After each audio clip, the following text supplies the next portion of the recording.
எல்லாம் நீயே சத்குருவே சச்சிதானந்த சத்குரு ஞானவள்ளல் திருவடிகளே சரணம். சச்சிதானந்த சத்குரு ஞானவள்ளல் திருவடிகளை போற்றி, இடும்பன் மலையில் சித்தி பெற்ற மகாகுருவை போற்றி, திருப்பூர் ஞான சபையில் அமர்ந்து எங்களை வாழ வைத்து வழி நடத்தி கொண்டிருக்கும் சச்சிதானந்த சத்குருவே திருவடிகளே சரணம்.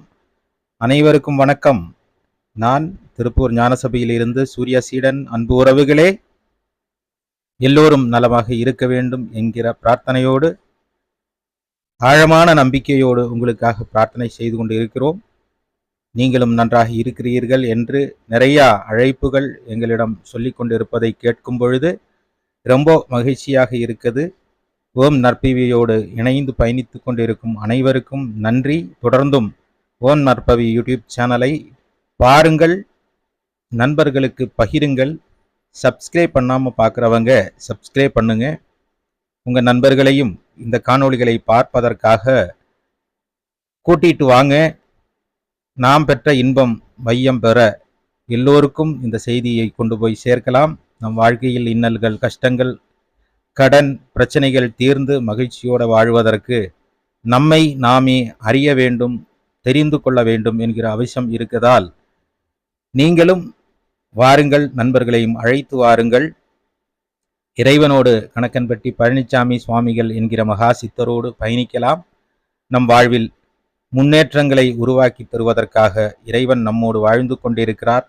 அற்புதங்களின் கடலாக, பாச கடலாக, அன்பு கடலாக, ஒரு நண்பனாக, ஒரு தந்தையாக நம்மோடு இருப்பதற்கு அவர் விரும்புகிறார். நாம் அவரை தள்ளி வைத்து பயணித்து கொண்டிருக்கிறோம். இனிமேல் நம்மோடு இருக்க வேண்டும் என்கிற நம்பிக்கையோடு அவரை வழிபடலாம். ஒரு சின்ன கதையோடு இன்னைக்கு சில செய்திகள் சொல்ல வேண்டும் என்று விரும்புகிறோம். முழுசாக பாருங்கள். ஒரு சின்ன சண்டை. யாருக்கு?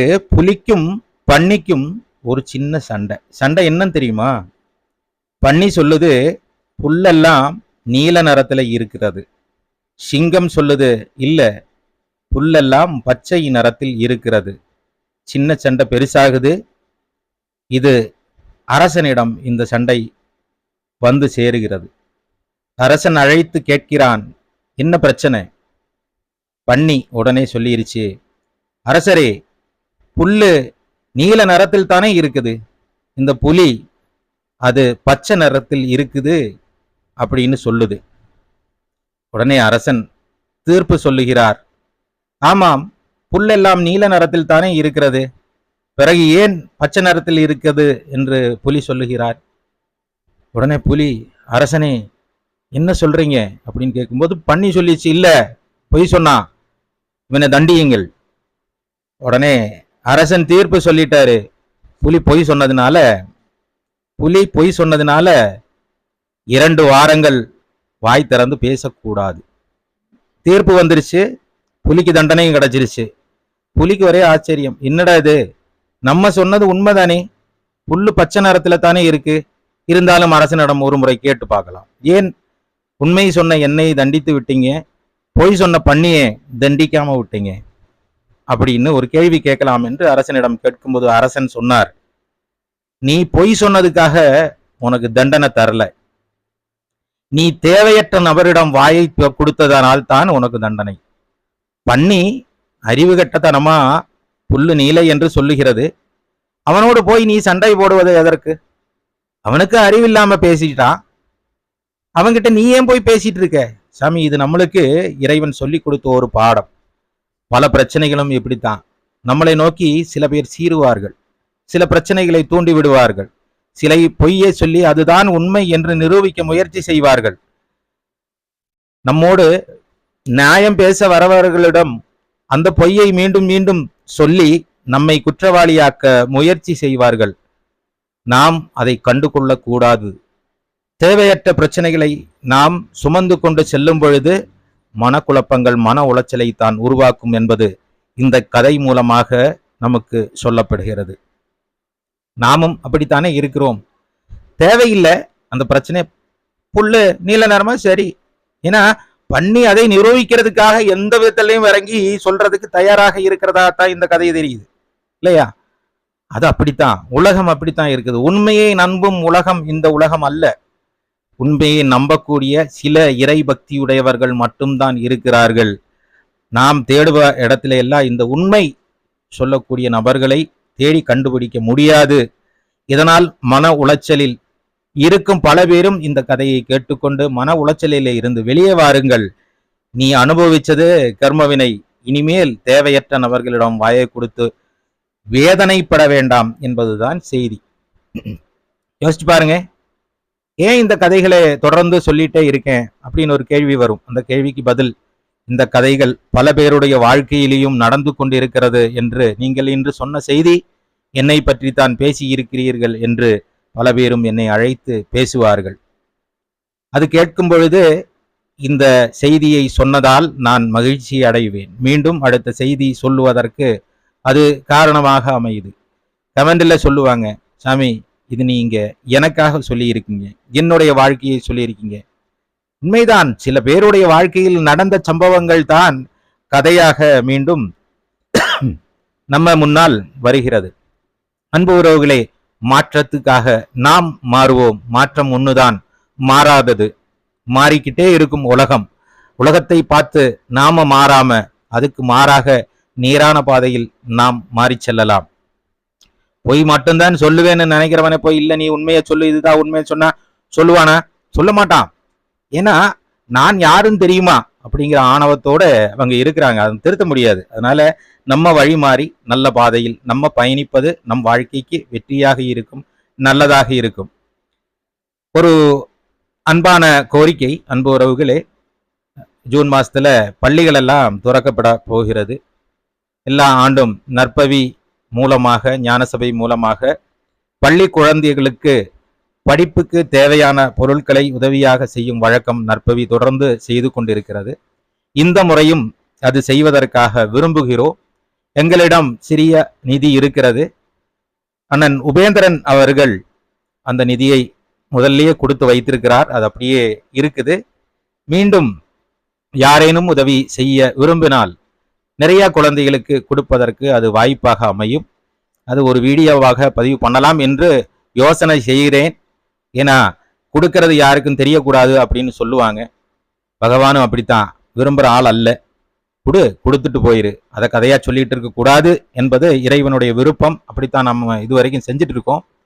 இருந்தாலும் சில பேருக்கு தெரிய வேண்டும் என்பதற்காக, பணம் கொடுத்தவங்களுக்கு அது நடக்குது என்பது தெரிய வேண்டும் என்பதற்காக பதிவு பண்ணலாம் நான் ஆசைப்படுறேன். முடிந்தால் அது காணொலியாக எடுத்து நற்பவியில் போடலாம் என்பதுதான் எல்லாருடைய, சில பேர் நண்பர்கள் எல்லாம் சொல்றது போடலாம் அப்படிங்கிறது தான். அதற்காக நம் பள்ளி குழந்தைகளுக்கு அந்த படிப்புக்கு தேவையான பொருட்கள், இந்த முறை 5ஆம் வகுப்பிலே இருந்து 6ஆம் வகுப்புக்கு எனது மகன் பாரதி சூர்யா போறான்.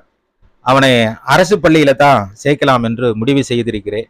எதற்கு என்று கேட்டால், ஒரு தனியார் பள்ளியில் அவனை சேர்க்கணும்னா குறைஞ்சது ஒரு 50,000 ரூபாய் பள்ளி கட்டணமாக செலுத்த வேண்டியிருக்கிறது.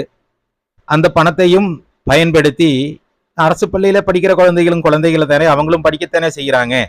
இப்போ அந்த பள்ளியில சேர்த்துட்டு அந்த பணத்தை சில நல்ல காரியங்களுக்காக பயன்படுத்தலாம் அப்படின்னு ஒரு பெரிய தொகையை அதற்கு அந்த நாங்கள் பிளான் பண்ணி இருக்கிற அந்த குழந்தைகளுக்கு கொடுக்கறதுக்கு அவசியமாக தேவைப்படுகிறது.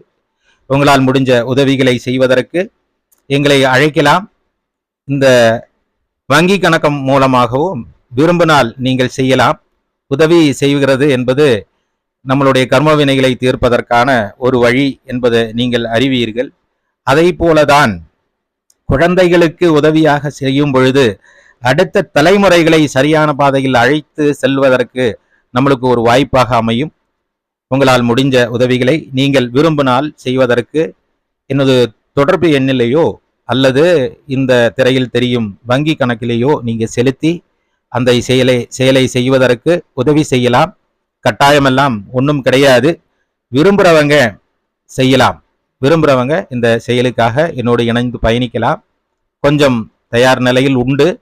அதோட சேர்த்து நீங்க கொடுக்கறதும் சேர்த்து நல்ல முறையில நம்ம குழந்தைகளுக்கு உதவி செய்யலாம் என்று நினைக்கிறோம். நற்பவி ஞானசபை இது எதற்காக இந்த செய்தி இங்கே சொல்லுகிறோம் அப்படின்னு கேட்டாச்சுன்னா, ஆழமாக இறைவனோடு பயணிச்சுட்டு இருக்கிற சில பேர் சொல்லுவாங்க, சாமி ஏன் எங்ககிட்டையும் சொல்லி இருந்துச்சுன்னா எங்களால முடிஞ்சது நாங்களும் கொடுத்திருப்போம் தானே அப்படின்னு ஒரு செய்தி சொல்லுவாங்க. அதற்காகத்தான் நம்மளுக்கு இறைவன் கொடுக்கிறார் இல்லையா. நம்மளுக்கு கொடுக்கும்போது இறைவன் ஒரு செய்தி சொல்லுவார். உனக்கு கொடுத்ததுல ஒரு பங்கு உன்னை சுற்றி இருப்பவனுக்கும் கஷ்டப்படுற ஒருத்தனுக்கும் கொடுக்க வேண்டும் என்பதுதான். ஏன் இப்படி ஒரு முடிவு நாம எடுத்தோம்னா, அரசு பள்ளிகளில் எல்லாம் படிக்கிற குழந்தைகளை நீங்க ஸ்கூலுக்கு போறது வர்றது எல்லாம் நீங்க பாருங்க. அவங்க போட்டுட்டு போற ட்ரெஸ்ஸு, அவங்களோட பேகு, அதே போல அவங்களுக்கு அவங்க வச்சிருக்கிற அந்த தண்ணி குடுவை, வாட்டர் பாட்டில், இதெல்லாம் ரொம்ப மோசமான நிலையில இருக்கிறது நாங்க பலமுறை பார்த்ததுனால தான் இவங்களுக்கு அரசாங்கத்தில இருந்து பேகு கொடுக்குது. ஆனா பேக் 6 மாசத்துலயே பிஞ்சு போயிருது.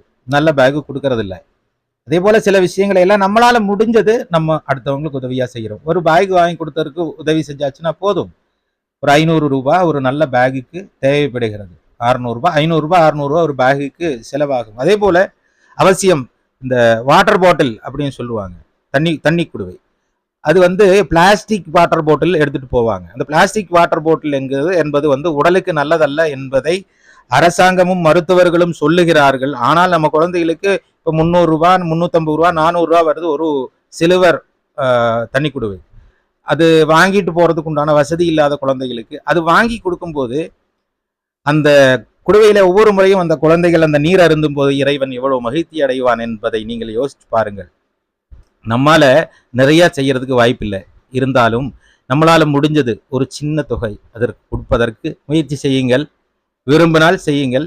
செய்தியை சொல்லுகிறேன், நம்மோடு பயணிக்கிறவங்களுக்காக, நற்பவி குடும்பம் சார்ந்த என்ற குடும்ப உறுப்பினர்களுக்காக இந்த செய்தியை சொல்லுகிறோம். பிரார்த்தனா கோரிக்கைகளை திரையில் தெரியும் எண்ணுக்கு அழைத்து நீங்கள் சொல்லிவிடலாம்.